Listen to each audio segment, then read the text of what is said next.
नागपंचमीच्या हार्दिक शुभेच्छा. आता आमची नागपंचमी तयार चालू आहे. इकडं बाबा खोबरं खिचतायत आणि इथं मम्मी लाह्या बसते.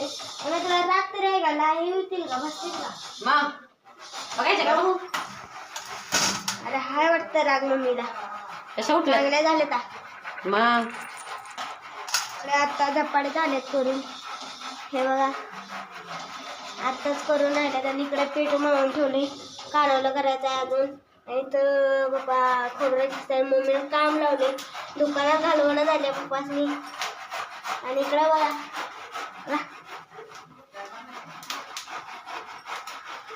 हे बघा कसं ॲक्शन करतात.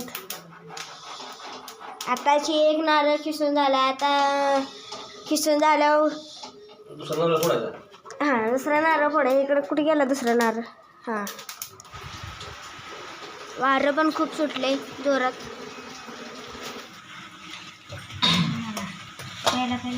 मध्ये मध्ये मध्ये मध्ये मध्ये मध्ये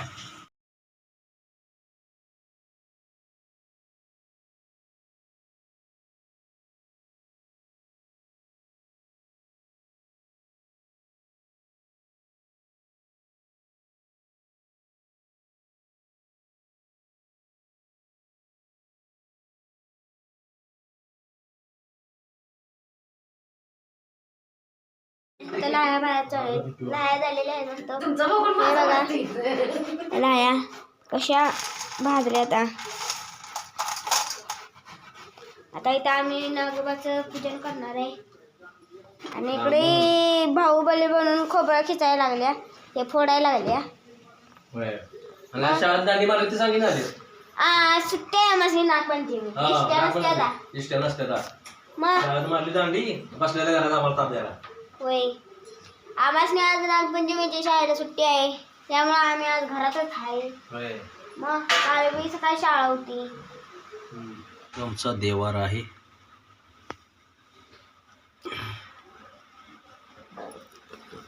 आमचा छोटासा देवार आमच्या घरातला आहे. पाहू शकता तुम्ही. आणि नागदेवतेचं पूजन आता आम्ही करायचं आहे घरामध्ये. मूर्ती आम्ही आणली.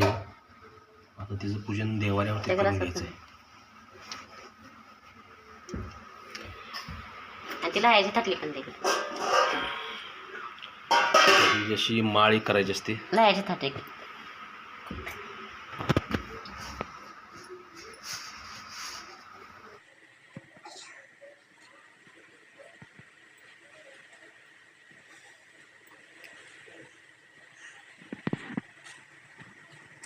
असं आमच्याकडे प्रत्येक घरामध्ये देवाऱ्यावरती नागपूजन केलं जाते. नागपूजन. आणि हे वस्त्र नागदेवतेला परिधान केलं जाते आमच्याकडे. आणि मग मूर्तीचं पूजन केलं जाते.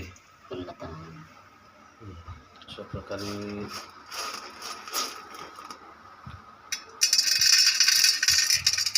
पूजन असते.